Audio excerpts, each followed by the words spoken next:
Well, how you doing out there tonight?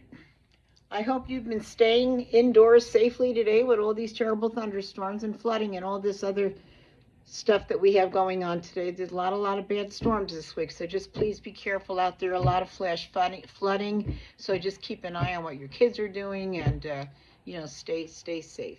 So this is Barbara McCarthy, and I'm coming to you from Beach Church in Virginia Beach, and we do a daily Bible study here. So I do it on Thursday night. That's what I'm doing here. So my Bible study tonight is going to be called True Knowledge. Now, one thing I get to do tonight is open up Proverbs, and I'm excited about that because Proverbs is such a great book to learn from and get encouragement from, isn't it?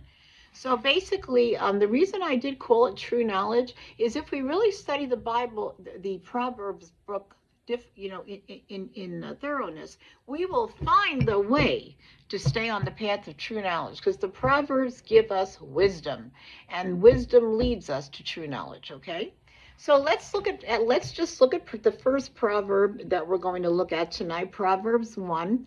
And so pretty much in Proverbs 1, we see that once you fear the Lord, knowledge truly begins. So until you learn fear for the Lord, you don't care about him or you don't think he's serious about anything, once you fear the Lord, knowledge truly begins. So basically, only fools despise knowledge. Who would not want to have knowledge, right? So we do need to listen because, our parents try to instill this in us when we're young, and we do need to listen to parents and to other people who are trying to instill wisdom in us. We might learn wisdom from, of course, from our pastors, bishops. We might learn it from other people, fellowship at church. We may learn it from reading about people that are writing these days in the Christian arena. So there's just lots and lots of ways that you can listen and learn, okay?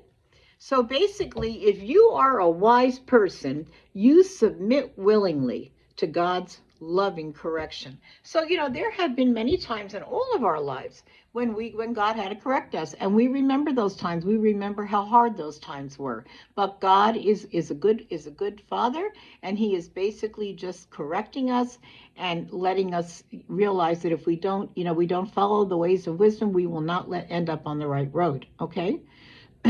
So basically, treasure the Lord's commands and guard them in your heart. I frequently mention when I do these studies that be careful who you let speak into you, because who you let speak into your heart, the stuff kind of gets dropped off there and stuck there. So if you're hanging around with all these negative people who don't fear the Lord at all, take it from me, you're not going to end up in a good place. Okay? So you want to fear the Lord, learn wisdom, and then we're going to talk a little bit about how we're going to apply that, okay? So in chapter 2, then, we see it talks about applying wisdom to your life, okay? It will save you from wicked men and women. When you're a wise person, you can quickly see through all these, things that other people start talking about, the ways of the world, all these little g's, the little gods in the world. And so basically, wisdom will help us discern that and stay on the right path, okay? Also, then, we see that the first 22 verses in chapter 2 is one lengthy sentence, okay? One lengthy sentence I wrote down. And it warns against rejecting wisdom and embracing evil. So again, the theme continues. Reject wisdom and embrace evil. So basically, what the one sentence warns against that. We want to embrace wisdom, and we want to reject evil, right? So that's what that chapter is trying to tell us. We want to embrace wisdom and reject evil. If we don't do that, wisdom cannot come to live in our heart, okay? And then oh Lord help me, in chapter 3, so let's look at chapter 3 a little bit and think about some ways that we can maybe look at this and apply it a little. So if you can help a neighbor, do it now. I mean, I had this neighbor named Jan living next door to me for the last 2 years, and she recently passed, and I miss her terribly. And, I tried to help her as a neighbor. I did really, truly get over there a couple times. I did what I could to help the woman, okay? And I miss her now. And I miss that part of my life, having her right next door to me and being able to go over there and share some Christian fellowship with her. She was Catholic and I was Anglican, but even so, we did very well together because I used to be Catholic and understood what she was talking about. Okay, then finally, when we look at chapter 3, before we start summarizing, chapter 3, if you can help a neighbor, do it now. Don't put it off. Helping your neighbor is very, very important. Oh boy, had some bad lightning there just now. Don't put it off. Wisdom is priceless, and it gives long life. Give all control to God, and He will make your path straight. So if you learn to fear God and you embrace His wisdom, He's going to help you stay on those straight paths, the path less taken. But if you ignore Him and you're going to end up in a mess. You're going to end up on that wide path that most people takes, and you're going to end up part of the world and not part of the spiritual realm. Okay? So basically, the book of Proverbs is more like an approach, and it basically talks about with a teachable heart, we have the Lord there changing our priorities and perspectives as His wisdom takes root in our life. So His wisdom takes root in our life and literally changes us, doesn't it? It sure does. It prioritizes our perspectives. And our perspectives are prioritized as His wisdom, okay? And then that's what's going to put the deep roots down in the soil. You've got to have those deep roots down in the soil, or you'll never, ever, ever be able to progress in your Christian life. You have to have deep roots, okay? Keep choosing to keep oneself under the disciplined restraint and control of the Lord in order to make wise choices and correct wrong ones. And basically, that is how we successfully navigate life's journey according to godly principles, okay? So keep oneself under the disciplined restraint. So in other words, every day that we live, we are just subjected to all kinds of lovely things, aren't we? The worldly things we see, all the things people are doing, the sexual stuff that's out of control. People are on drugs and alcohol. People don't want to work anymore. There's just all kinds of problems that we see going on now. But if we fear the Lord, we will see the truth, okay? So anyway, let's see here.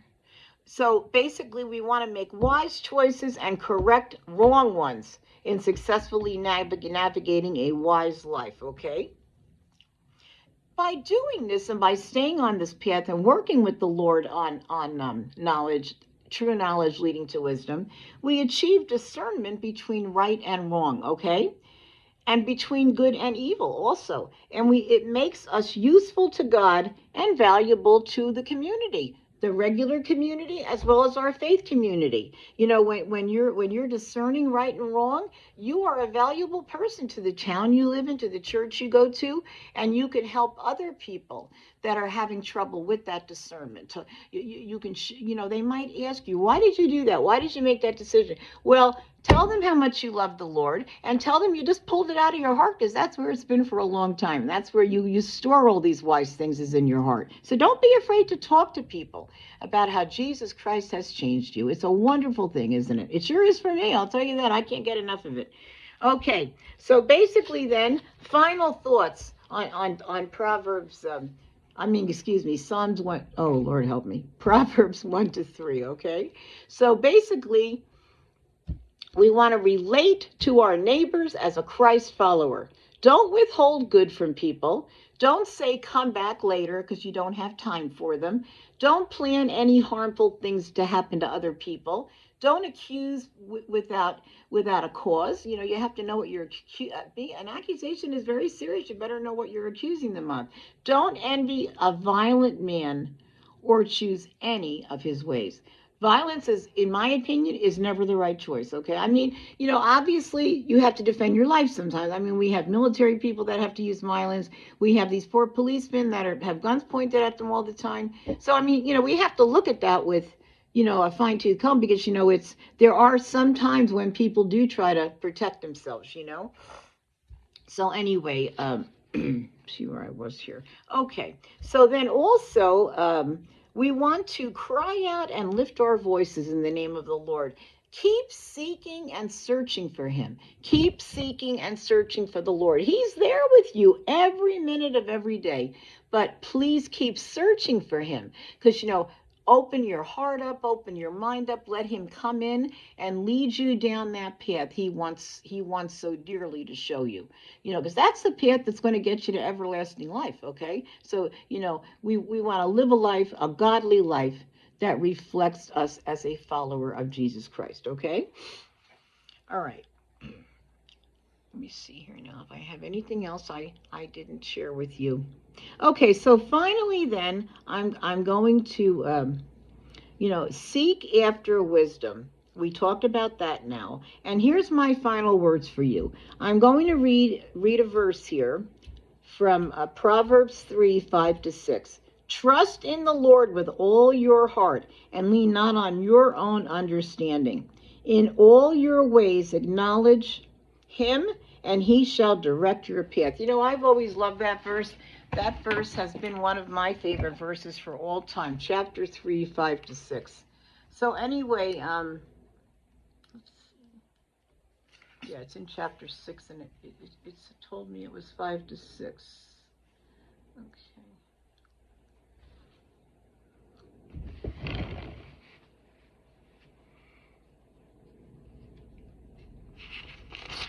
Okay, I'm still here. I didn't run away. I'm just looking for something for you. Okay, let me see here real quick. Yes. So basically, trust in the Lord with all your heart and don't rely on your own understanding. In all your ways, know him, and he will make your path straight. So give control to God. That's what I wanted to tell you. Follow his paths. He will lead you down the straight path, and please follow him in that. Okay? Do it God's way, not my way, not the world's way, not anybody's way. We got to do it God's way. We have to follow the word, look at the word, put it in our heart, and follow it, in terms of, we want to have true knowledge that leads us to wisdom. Okay? And then, so basically, that's my final words to you tonight. In all your ways, acknowledge him, and he shall direct your path, okay?